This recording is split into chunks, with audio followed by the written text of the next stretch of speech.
Uh, Refreshing to hear that. At least it is for me, and reminiscent of another time in Tel Aviv with our daughters. That was Abigail Lazar, Gabi Lazar, and me. I think it was the three of us singing, and Gidon Hersher on guitar. Um, we're going to do the second half of last week's text sheet, which is now in the chat box. So Bobby, perhaps you're new to our group. I don't know if I've seen the name before. Welcome, and you've got the text there in the chat box if you didn't have it already. Hi, Bobby. Okay, so this is one of the Kinney crew. Okay, and not sure who owner is, but welcome owner and everybody else. Okay, um, we left off last week after doing Tobit's prayer, and we could have gone on about the prayer, how many connections with biblical literature there are, how this prayer shows a great knowledge of what we call Hebrew scripture, even though it's in the Greek scripture, and how it uses different themes from different stories. We pointed out characters, biblical characters that we believe we are meant to be thinking of as we read through, and whether it's Elijah or Jonah or whoever the person may be. One thing about the prayer that perhaps I didn't point out, and that will be relevant as we go on to the next section, um, is Tobit's use of kurios, of God, of Adonai. The Lord that's the name of God in this particular prayer, and it's only that. Um, Moore is the commentary that I've been using, that I use for this. It's Anchor Bible. Moore in general, Carrie Moore did lots of the books from this period of time, not only apocryphal books but also biblical books like Esther. And and what he wants to say is it shows a certain maturity, a theological maturity, that Tobit has this relationship with Adonai, with Kurios, and that's the name, as opposed to what we'll see later on with the next prayer that comes. We'll get to that in a second, or in a few minutes. Another thing that comes up here that we talked a little bit about is does this prayer posit the existence of an afterlife or not? What happens after death? So I draw your attention to verse 6. It's the right hand column. Almost at the bottom, release me to go to the place of eternity. And do not, O Lord, turn your face away from me. We spoke about the turning of the face, and this idea that his relationship with God still has a relationship. In other words, it's not a lack of faith, lack of belief, but wants to feel God's presence. The place of eternity has been talked about quite a bit in scholarship, and while some see in that Olam Haba, the world to come, from a later Jewish point of view, not found in biblical literature. We have Sheol, we've spoken about already, where the body goes afterwards and the soul is considered to be there, but there's nothing going on there. There's no torture, there's no fire and brimstone. It's just that's where you're there. Um, the place of eternity could mean, in many instances, means the temple in Jerusalem, the same term in Greek, which reflects a Hebrew phrase as well. But here, it's amorphous. We don't know exactly what he's referring to, and no more is talked about. Later on in Tobit, we will have some very definite reference to the afterlife. But one scholar whose paper I read, whose name escapes me, I've also been going through this book that I had told you folks that I ordered and reading the relevant chapters. He wants to show that this is the way that the narrator of Tobit gets us used to this idea of the afterlife. Don't know if he's right or not, but he introduces it here with just a drop, and he'll later in the book he will expand it. But what is clear that this is a new thing. It's a new thing in Judaism in the first century BCE to be talking about the afterlife. Um, Resurrection of the dead is only spoken about in as far as Hebrew scripture is concerned, as I think many of you know, in the book of Daniel, which is the second century BCE. So this is the time when it's being talked about, and then it's being debated, of course, afterwards. The whole existence of resurrection and the afterlife between the Pharisees and the Sadducees, and that brings us to our almost to our next section. But we still have to go on from verse 7. Are there any But comments? Yeah, please. David, may I make a comment about Of that? course, yeah. So, what strikes me here is that sense of honor and shame. He has brought shame to his people, to his to himself, to God, and may I be released from the face of the earth and become dust. And so this vivid consciousness of his own, I don't know, not failing per se, but just shame and the fact that he's bringing a bad name to God or to his kinfolk, and he'd rather be dead, which suggests, I don't know, it still suggests that he still has that relationship like we've been talking about. But is the honor shame, how prominent is that in this compared to other literature in the Hebrew scriptures? Good It question. feels strong. Yeah, good question. I'm not sure I have an idea. I'm always thinking in terms of key words in Hebrew language, and I'm not sure what word shame would be here. Busha is not what we use today, is not the right word. Um, it, But it's like I've brought dishonor, and the same with Sarah's prayer. You know, right, I've brought dishonor, and so it's better for me to die right. than. But I can't because I still have to carry on, and I don't know. It's just very powerful to me. So we haven't seen Sarah's prayer yet. You and I have, perhaps, but we haven't read it yet. We'll hold off and we'll revisit that issue of shame. As Okay, far as God's honor and God's name, which brought up, of course, we have a lot of that. The idea of the name is not, it's not just a name. It's not just a word. Name is something in biblical thought, biblical theology.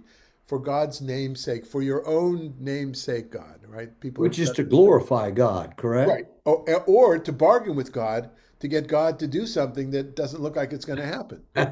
Right? You don't not to forget about me. It's for your sake, God. You Right. I need to love do that. this. Yeah. Which it Yeah. could be viewed as pathetic, but it's a typical human thing, isn't it? Human nature. Yeah. Okay. Anybody else any comments or questions about this last prayer before we get to the beginning of the next part of the story in the narrative? Can I say something about your thought on the afterlife? Hmm. Um, if Daniel expresses that thought, and Daniel is located in what is currently Iran, the Zarathushtri certainly had a lot to say about the afterlife. And perhaps that's a connection, that's an effect Yeah. of the Zarathushtri theology. Yeah. This is my blind spot is that whole area of ancient history. I don't know much beyond biblical stuff. And that comes up a lot, and it's going to come up, by the way, with Ashmodai as well, or Asmodeus, I guess you say in English. That connection with that world, how is it influenced? I don't know, Ajit, though, exactly where this was written. I'm still not sure whether it was written in the diaspora, this or Daniel, or written in the Holy Land. Um, Uh, my understanding has always been that Daniel and Esther and that story of Esther and etc. are located in the country that the Bible calls Elam, or Elam meaning Iran, uh-huh. Persia. Yeah, that's where the stories take place. Hmm. But what I don't know is where they were written. I'm still a little bit skeptical. I That's don't know. true. Yeah, but and of course there's influences. There's not only influences of theology, like you just mentioned now, or mythology, as we'll see in a sec, folklore, but also Esther, the book of Esther, it's filled with these descriptions, physical descriptions of the palace and things, which are not from the land of Israel world. They're from another world. So there's Hmm. influences all around, influences on the language. Um, the Hebrew of Esther is very different, and Daniel, the Hebrew as well is different, but also Daniel is half in Aramaic. Um, okay, all right. So Right. why don't we move ahead with the next section? Ajit, as long as we got your microphone open, why don't you go ahead and read from verse seven? 7? Seven, yes, please. Okay. On the same day at Ecbatana in Media, it also happened that Sarah, the daughter of Raguel, was reproached by one of her father's female slaves. For she had been married to 7 husbands, and the wicked demon Asmodeus had killed each of them before they had been with her, as is customary for wives. So the female slave said to her, "You are the one who kills your husbands. See, you have already been married to 7 husbands and have not borne the name of or had no benefit from a single one of them. Why do you beat us? Because your husbands are dead? Go with them. May we never see a son or daughter of yours." Boy, talk about a curse. Yeah, okay. This So is why don't we start from the beginning? The opening of the section with the words "on the same day" is kind of like meanwhile back at the ranch. hmm It's the opening of a split screen. yeah. I remember the first time I saw that in cinema that I was aware that I remember it was the Woodstock movie. My dad took my brother and I to see Woodstock in probably whenever it came out in '69. And if you remember that movie, at some point they go into three different panels showing what's happening at the festival in different places, the music, the stage, the people playing in the mud. Since then, we see that a lot. We see movies and TV that do that. If from a literary point of view, you don't have that option. You don't write in two parallel. I have seen books today that do that. They'll write in two parallel columns, to for the effect of the form. But here it's on the same day. In other words, at the very same time. That's the intention here. At the same time this was happening with Tobit, who we know is a tzaddik, is a righteous person who buries the dead, way beyond what's expected, and yet still is suffering from the blindness, is not getting along with his wife. He's suspecting his wife, the things that we had until now. At the same time, we have another character, and her name is Sarah.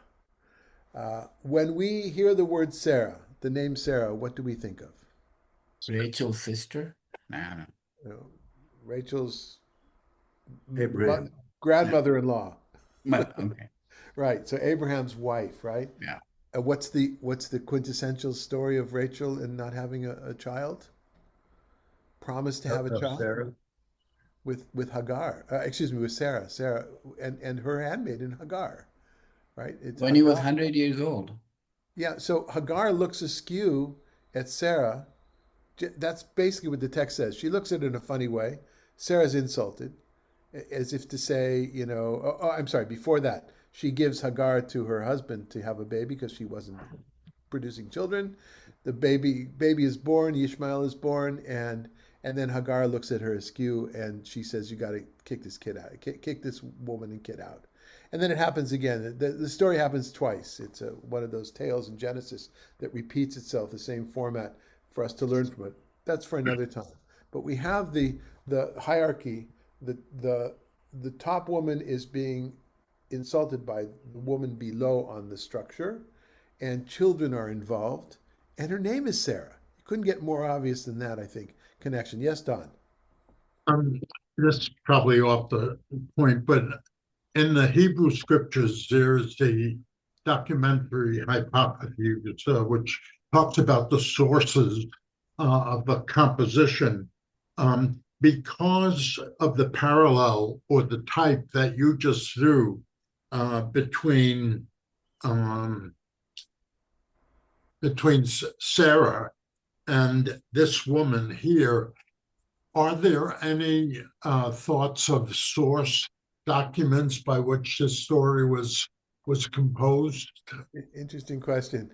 See, Don, when people speak of documentary hypothesis, for those who are not aware of that term, it came up in Germany in the latter part of the 19th century. It was championed by, you help me out, Steve Kinney, Prolegomena of the Old Testament. Yeah. Not Gunkel. Anyway, who turned out to be quite an anti-Semite, by the way. This was kind of driven by a hatred of Jews as well. But back to that, there are those stories, traditions that use God's name, Yud He Vav He, or J, Jehovah, right? J Yeah. is J. There's Elohim is the E source, the E, the J source, and P, the priestly source that sometimes utilizes both those things. And then D, which is Deuteronomy, which we speak quite a bit about. And there's not only a difference in theology, there's a difference in language, there's a difference in facts. And people still debate that. Now, to me, that's less interesting. It was fascinating when I found out about it when I was a yeshiva boy and I got to university and realized. But I realized it's a little bit more complex than that. Instead, I would think of traditions, oral traditions become written traditions, and not necessarily very very inflexible schools of thought. But Don, all that is happening centuries before this. Even those that hold by the documentary hypothesis, they're thinking of 7th, 6th century. Some of them think post-exilic, 4th century, but it's still before this. Before this, there's only one school of thought in biblical scholarship that was referred to in the 80s when I was a student, the Scandinavian school, that brought a lot of that activity up to as late as the Hasmonean period, which would be, say, a century before this. So I don't think so. I think this is an independent tale. That would lead me to believe it's an independent tale, which is basing itself, the way it's being told, on the earlier biblical story, and we have a lot of that all throughout this book. So okay. So Sarah, that's the Julius Wellhausen. Wellhausen, yeah, Wellhausen. Yeah. Thank you, Wellhausen. Oh boy, we had to read Wellhausen wrote in German, that German that has like sentences 3-4 lines long. I don't know if I had to learn German at the university to read this stuff, but we read it in Hebrew, and it was impossible. Hebraicized German is just as hard as the German. It was that was the hardest thing to read that stuff, and I had no academic background. I was 25, and boy, that was hard. Okay, so. The place, let's not get bogged down in the place. We know already his geography is a little bit off. Interesting name, though. We have talked about names quite a bit. So Sarah is a name we know. Do we know the name Raguel? No, I don't. So you're Megan does. Megan. Now, what are you thinking of? Friendship. Okay, so Did it come in the beginning? so the name that means friendship, friend of God, would be Reuel, not Raguel. But here's the interesting thing. Do you know how in English the Gaza Strip is the Gaza Strip, but in Hebrew it's Aza, Ayin, and a Gimel. So the Ayin in Hebrew or in Semitic languages was Grecicized, if that's the word. In Greek became a G. So we talk in English about Sodom and Gomorrah. In Hebrew it's Sdom ve'Amorah. So this name in the Greek transcription is Raguel, but in Hebrew it would be Reuel. And Reuel is one of the names of Moses' father-in-law, Jethro. That happens to be this week's Torah portion as well. And the meaning is the friend of God. So not that I don't think he's trying to bring up that story, but that's just about the language aspect of the names. Anything on that before we go on? So she's married to 7 people, 7 men, not at the same time, but serially. Exactly. Okay. What would you call a woman like that, Ajit, in your tradition? Smart. Smart. If she inherits everybody, don't people say like a black widow? Is there like not a term, black widow? I read a joke about a woman says she's a housekeeper. She marries the man and then keeps the house. Okay, She has 7 homes. Disclaimer. I think I think the Black Widow is the one that kills the husband. Okay. Oh. So killing the husband It's relevant, Madalena. First of all, disclaimer. What we're talking about now are things from the past. This is not how I would think. This is not how I would talk today. Um, and I'm not sure I would even tell. I hear the joke, Ajit, and I understand, but I don't think in the circles I travel in, I would it would be proper to tell that joke. The idea of a woman who kills her husbands, either, as Madalena says, the black widow who does away with them, right, in order to inherit them or whatever, the wealth, or a woman who is thought by the men, of course, maybe not just the men, to be the cause of death of her husbands. Um, Mm. that is not new. Where else do we know that story from? That motif. Well, It's we're every having man's story. What are you talking no, about? no, no, no, no. From biblical literature, from Genesis, Judah and Tamar. Judah, one of Jacob's sons. It comes in the. It's actually part of the Joseph story epic, the novella of the Joseph stories. Joseph is sold into slavery by his brothers, put into a pit. Then he goes down, and the meanwhile, it was one of those meanwhile back at the ranch kind of introductions to Genesis 38. It says, meanwhile, Judah left his brothers to be with his countrymen, and it's the time anyway. He marries a Canaanite woman, which is a big no-no, and he has three sons. First son marries a woman named Tamar, and he dies. God, it just says God killed him, and he died. Um, the next son is given to her because of the leveret, a law that is the childless widow has to be married by the son, has to be by the son. It's not incest. He's dead, and also in order to lift up the name or to establish the name of the dead son. And so Onan is given to her, and then it says Onan wasted his seed, which probably means coitus interruptus. He pulled out in order for a son not to be born. So he wanted to have the fun, but didn't want to have the responsibility of having a son who would not be named after him. And he dies. And then Judah says, you know what? I'm not giving you my third son because Judah thinks in his mind she'll kill him too as well. In rabbinic literature, that's developed into a full-fledged idea of it's a horrible thing. Isha katlanit. So Madalena, back to what you said, Isha katlanit means a killing woman. It could mean a murderous woman. It could mean there's something about her that kills. And so here she's on steroids, or the case on steroids, it's sevenfold. And now there's a parenthetical statement here. The parenthetical statement comes after seven husbands, and then imagine there's a bracket there where it says, and the wicked demon Asmodeus had killed each of them before they had been with her, as customary for wives. But that's a narrator's footnote, kind of, to say, first of all, it wasn't her fault, had nothing to do with her. It was this demon. We'll talk about him in a second. And second of all, it happened even before they could have sex and consummate the marriage itself. So it's kind of this extreme case, and that sets it up for the slave woman, the servant woman, to talk back to her mistress in such a way. Okay, up until before Asmodeus, anything about this that we want to ask or talk about? She accuses Sarah of beating the servants. Yeah, which it doesn't expand that. Right? In other words, she may not be a good person in general, but of course, if you keep having husbands, die on you as well, what kind of a person do you turn into? Maybe, I don't know. Um, which is what the mistress says, what the servant says. Okay. So Asmodeus, is that a name that's familiar to people? No, not from Christian tradition, I take it. Wasn't that a demon or a demonic force of some kind? Yeah, he's the head honcho of the demons in ancient in Jewish circles, but not But it's just more Jewish like circles. the daimon, the uh, part of the great chain of being, the intermediaries between the gods and the earth, right? I Right. mean, And so and scholars they're not debate. necessarily evil.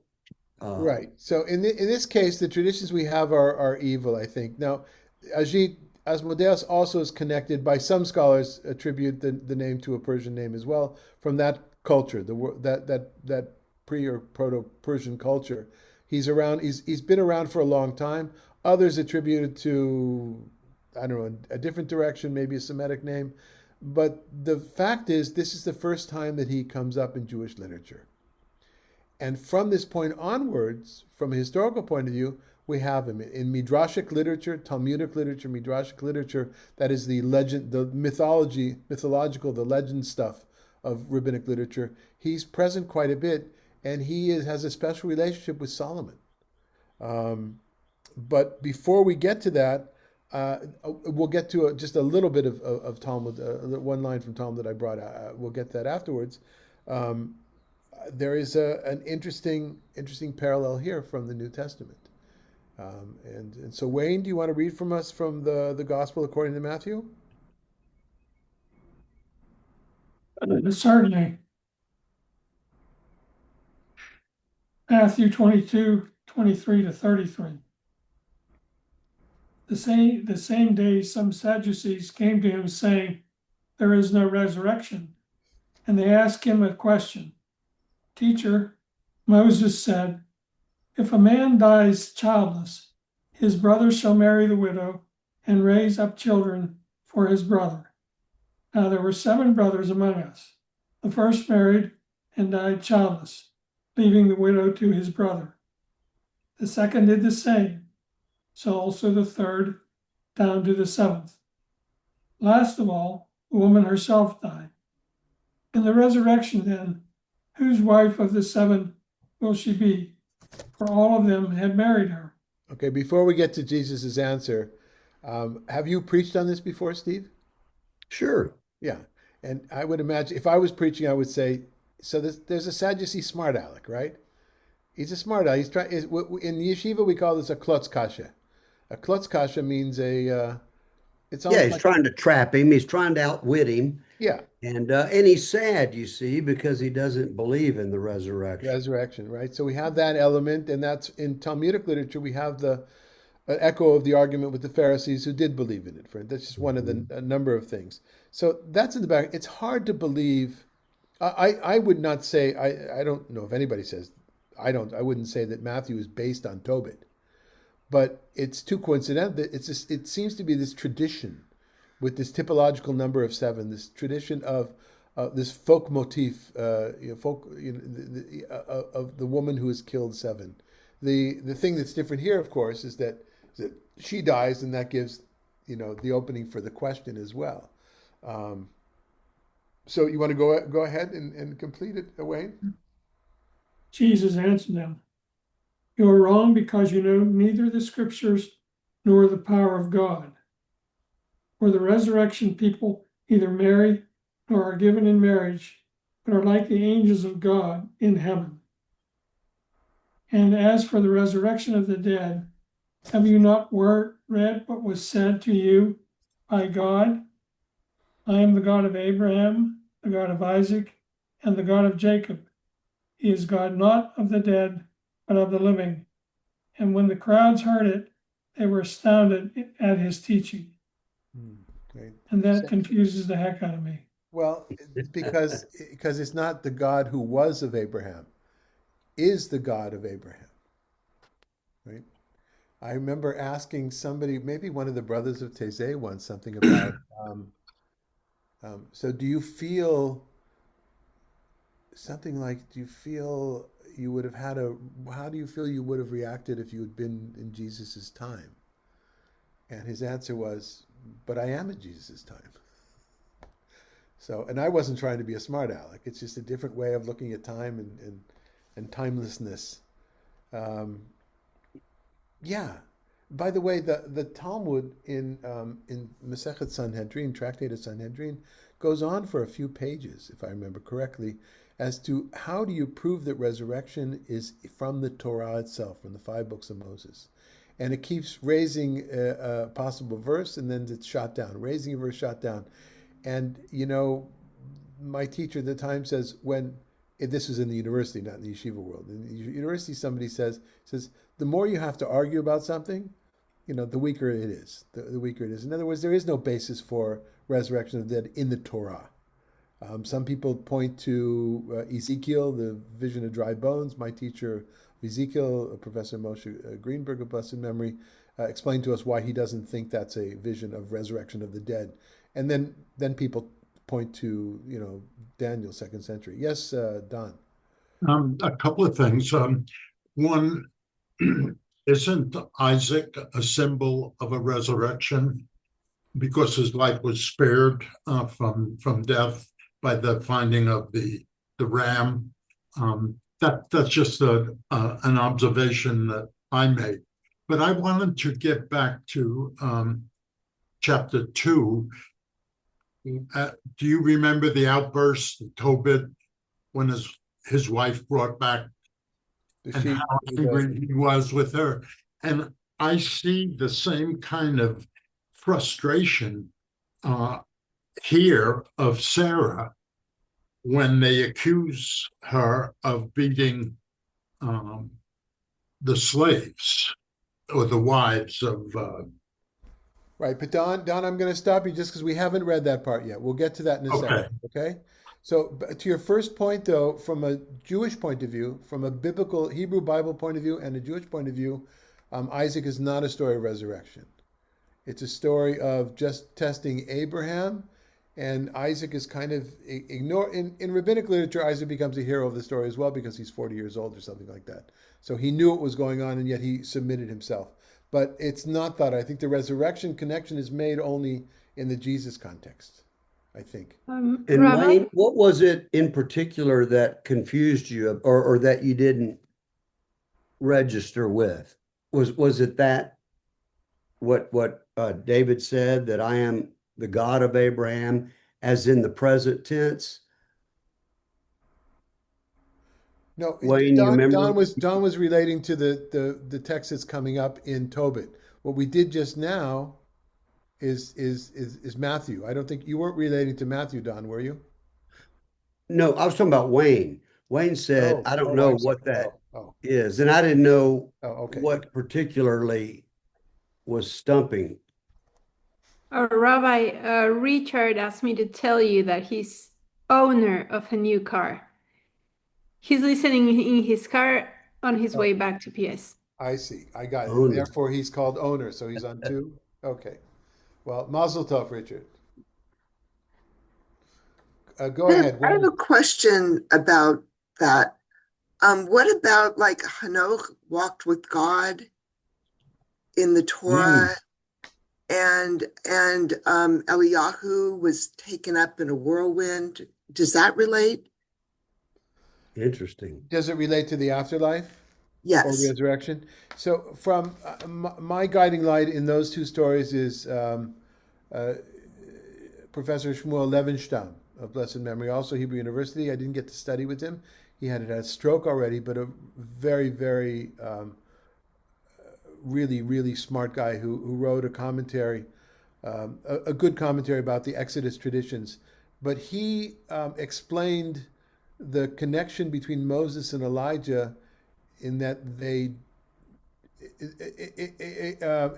explain when in talking about Moses in the Exodus traditions that Moses is not buried by human beings but by God. He brings the comparison of Hanoch, of Enoch, and of Elijah, because the two of them did not die. But he doesn't learn from it what happens afterwards, which is kind of what your question is that the only purpose for that was that the biblical narrator did not want people to flock to the graves of Enoch, Elijah, and Moses. Moses was handled in a different way because that would be worship of the dead. That's how I'm influenced by that. So I see that as an element. Not it's not a truth for me. I don't necessarily I don't know if there was a man named Enoch ever or not, but walking with God, I understand that he had a life. Both of Elijah and Enoch had a life after death in folklore and in other traditions, but not in the Bible itself.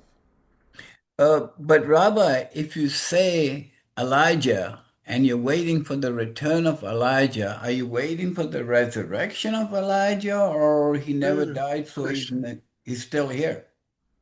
Yeah, there's really only one verse. I think are you referring to the end of Malachi? I think Malachi. Mhm, Yeah. mhm. That could be that's an interesting question. That could be perhaps, yeah, evidence of somebody in that late book of Second Temple that is already thinking of somebody coming back. Yeah. Yeah. Or is it just said poetically? I don't know. I'd have to look there. Yeah, I'd have to look. But good questions. Yeah. So Before the before the terrible day of the Lord. yeah, yeah.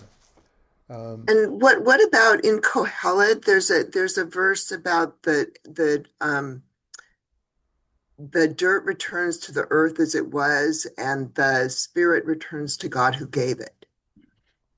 Still nothing explicit. First, also a late book influenced by Hellenistic literature. Um, a glimmer of that world, but not an explicit statement about a place that people go when they die. Yeah, But it's a comforting thought, though. it's what? A comforting thought. Oh, that's why all this comes. Yeah, as was explained to me that Daniel in the book of Daniel, second century, when we first hear about this possibility or this idea of resurrection, the lecturer said there were a bunch of Jews who were strict and pious. They couldn't figure out how, if they're doing the right thing, how come they keep getting killed? And this was The, one answer. I think Rabbi, the Hindus got it right. Okay? When you die, if you're pure, you merge with the ultimate reality and you never come back. And if you're not pure, You're reincarnated. you keep coming You back for got to more. try again. Right. Okay. But Stephen asked Wayne, did you want to say something about Wayne, about the passage from Matthew? What's unclear to you? No, no, initially, when I read it and hadn't thought about it, where it said, I am the God of Abraham, Isaac, and Jacob. And Jesus said he is not the God of the dead, but of the living. And what was going on as I was reading it was he is God of the dead, Yeah. because he was their God and still is their God, and they're dead. So that was my initial confusion. Good. Okay, so the rabbinic section from here, which goes along with it, so it's from the century after Matthew, let's say.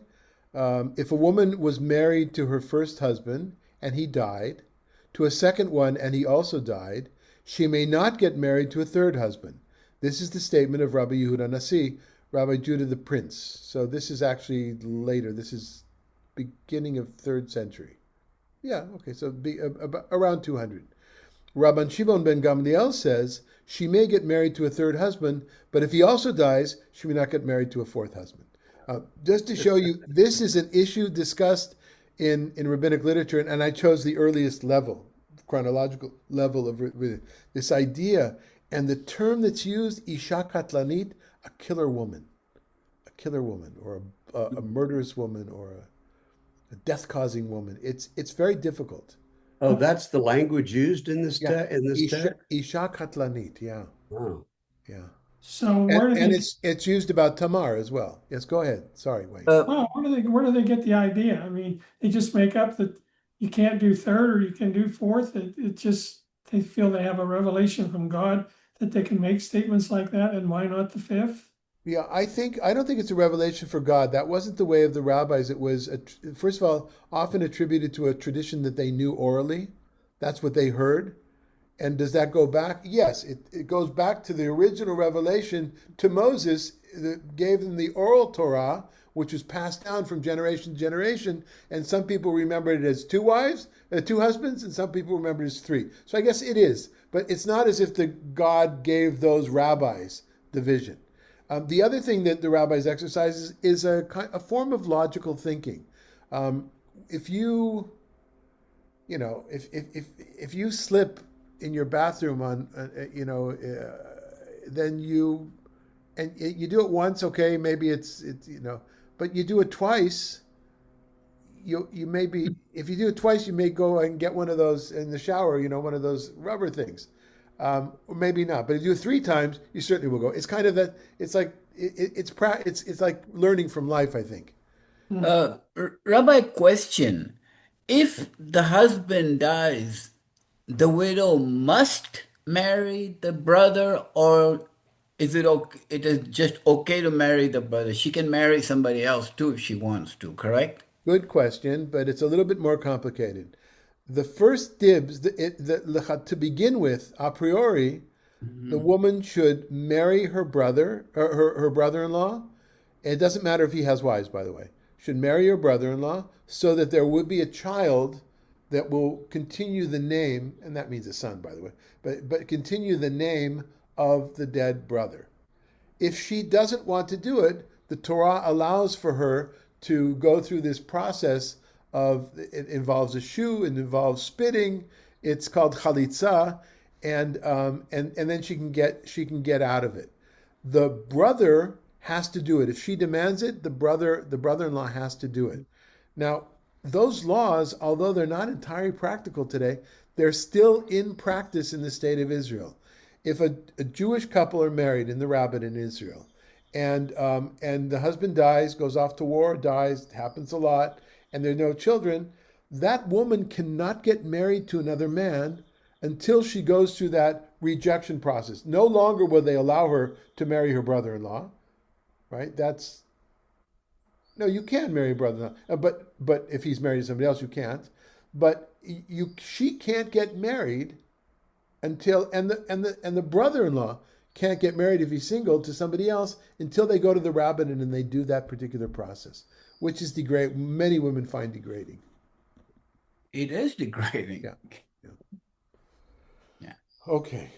A little bit off. I mean, we're off topic in that let's get back to Tobit. A folkloristic motif is being used, maybe to say something about Sarah that she's not a nice person. Maybe yes.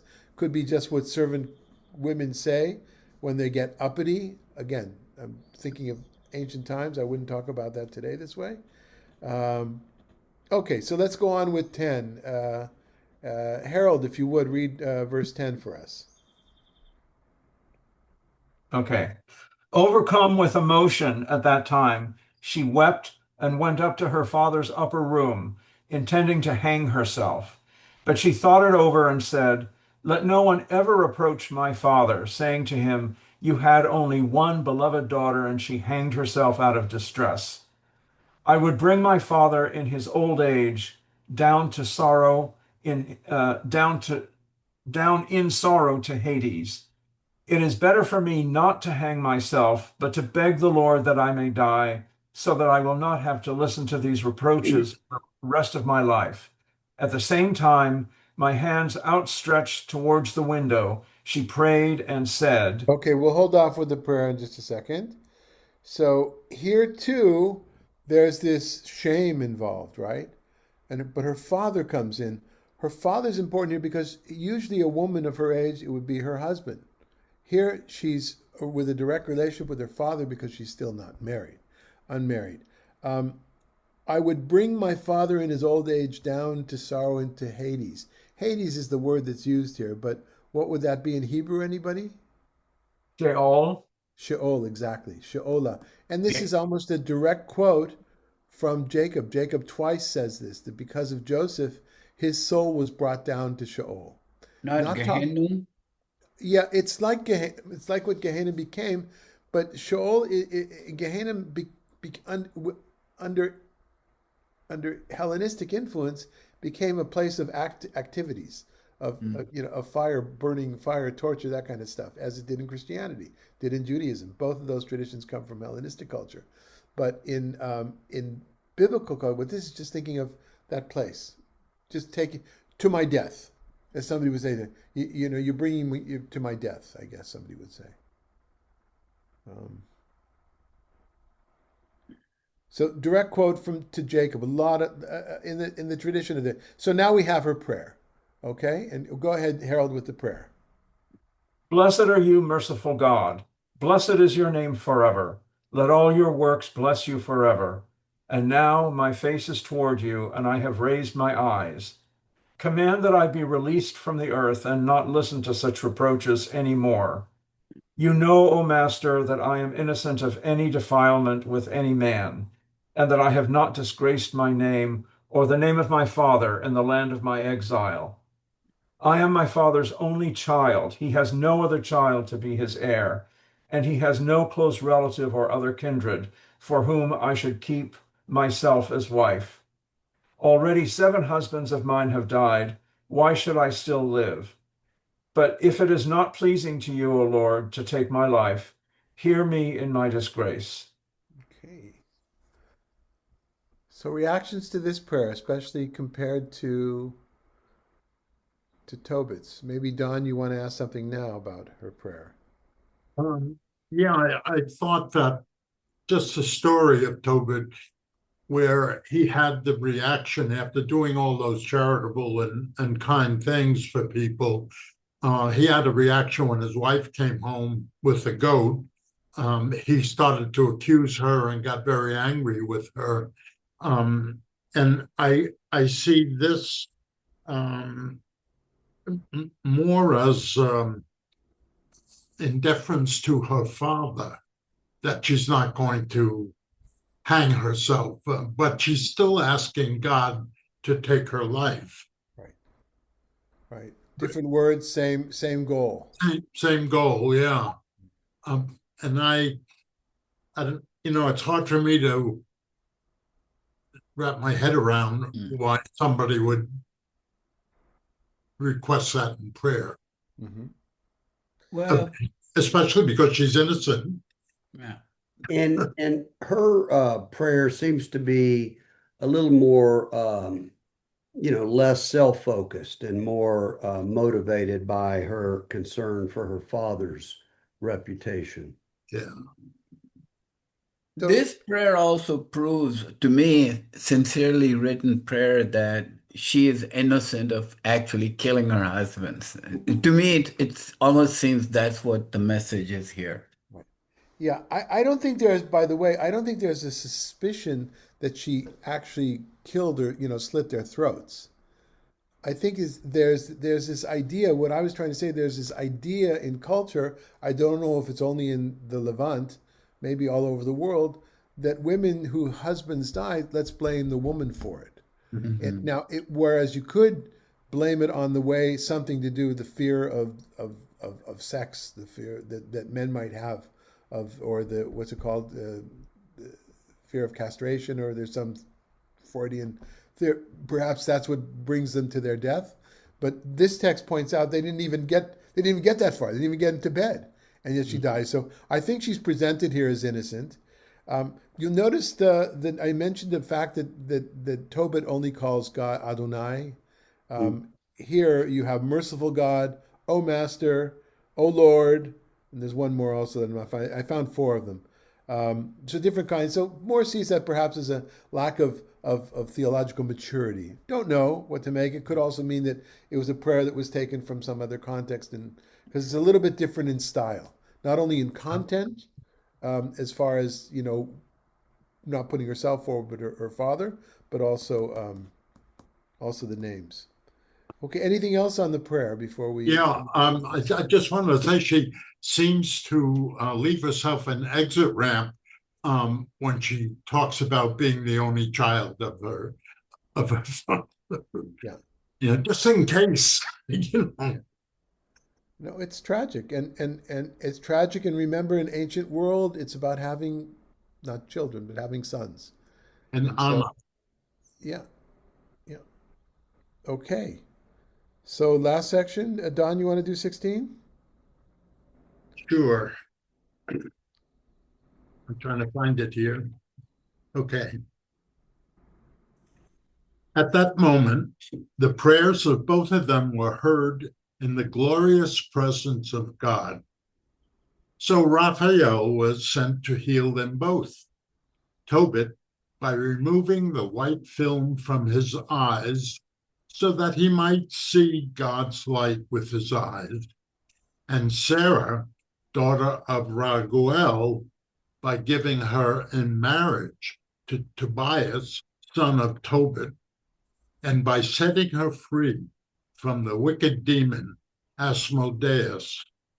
For Tobias was entitled to have her before all others who had desired to marry her.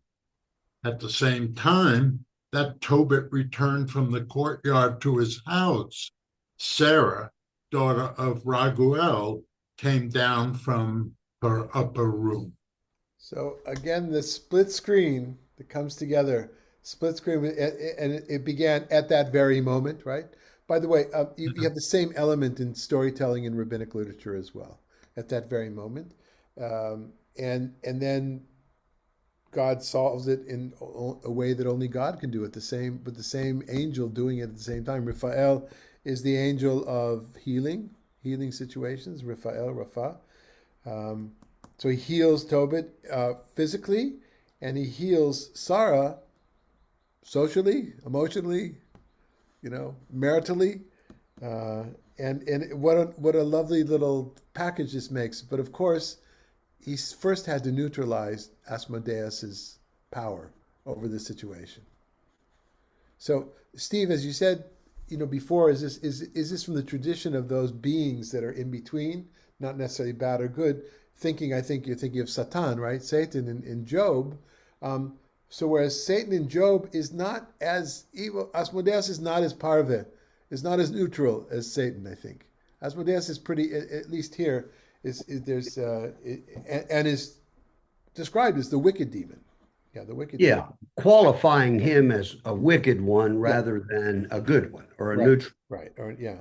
Rabbi, in this case, is Raphael an angel or a human being? It doesn't say, and in most biblical narratives, of course, there's angels, but they're in the shape of a human being. Okay. Except for one where it's not called an angel, but he acts like an angel, and that's the donkey, right? Balaam's donkey, Balaam's donkey. right? Okay. Who talks to him. He confronts an angel, but serves the same purpose. Or the fish, the big fish in Jonah, is a messenger of God, but not a human being. But most of the stories are the other characters confuse the malach, the angel, with a human being. Yeah. Here we don't know. And Christian thought Raphael is thought to be the patron saint of travelers. I don't know where that, Steve, do you know where that comes from? From a Jewish point of view, he's the patron saint of healing because of Yes, his name. Yeah. yes. Mm. Yeah. I don't know who's. Okay. You guys have that one Sunday in October, right? November, October, where you get to talk about angels. I know. All Saints Day, I think it's called. Yes. Right. All Souls Day. Yeah. I gave the sermon in the Episcopal Church last year there. I talked about angels from a Jewish point of view. Well, and it's fascinating that the Matthew text, Jesus refers to them as like angels, but nowhere else is that. They're souls, or they're not angels, humans who die. So Yeah. I just thought that was curious. Yeah. There's a very curious quote in the Baha'i faith that says angels are those human beings who have overcome their egos. Something to that effect. And I think that's really nice. And of course it's the messenger, right? That the angelos, it's the one who carries. And so there's various levels of supernaturality, I think, Yeah. that goes with that. So we will end today with a quote from the Babylonian Talmud, just a small quote and many extensive passages here in the tractate that deals with the holiday of Passover. Rav Yosef. So Rav Yosef is in Babylonia, not in the land of Israel. And he says this, Yosef the demon. Yes, there was a demon whose name was Joseph. Yosef the demon said to me, this is this rabbi saying, Yosef the demon said to me, Ashmedai, the king of the demons, is appointed over all who perform actions in pairs. Huh? Now, my only point of bringing it here was to show that he's mentioned here as the king of all demons, and there's extensive stories about Solomon and this particular demon. Solomon had an ongoing relationship with him, and that's derived from a strange verse. Danit, you brought up Ecclesiastes beforehand. In Kohelet chapter 2, verse 8, it says he's talking about the wealth that he had, and Kohelet is assumed to be Solomon. the wealth that he had shida v'shidot. Now, the etymology of shida shidot, these are unique. They only happen here in the Hebrew Bible. In modern Hebrew, we use the word shida as a chest or a cabinet kind of a thing, a chest of drawers. That's a shida. And that's how it's explained in the Talmud by one of the rabbis. Another rabbi says, shida v'shidot, those are different kinds of shadim. A shade is a demon. And so there's this very, very well-developed mythology that includes demons, which is not un-Jewish. In my father, blessed memory, his eyes, he would say, that's not Jewish. But it's very Jewish. It's Babylonian Jewish. Some of it is Palestinian Jewish. Anyway, it's, yeah.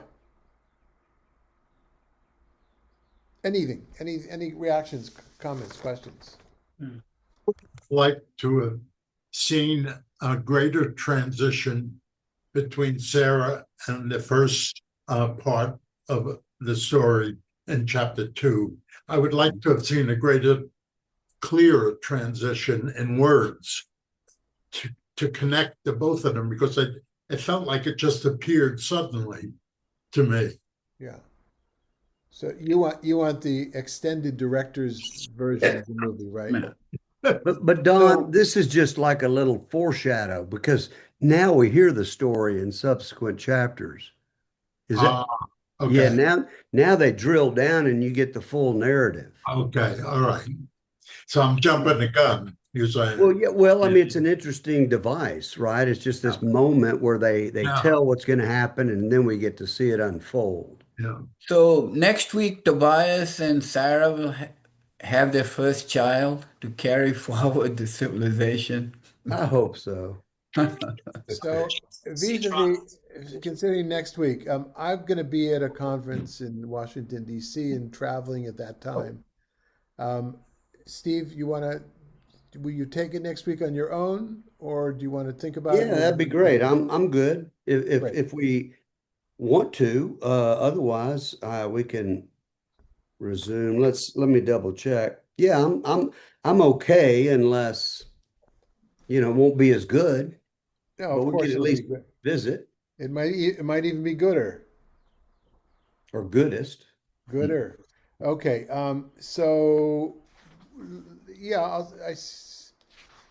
send out the text. I'll put together a text sheet, and then we'll see where it goes. But just to remind everybody, we've had theology, we've had folklore, we've had geography, we've had global events.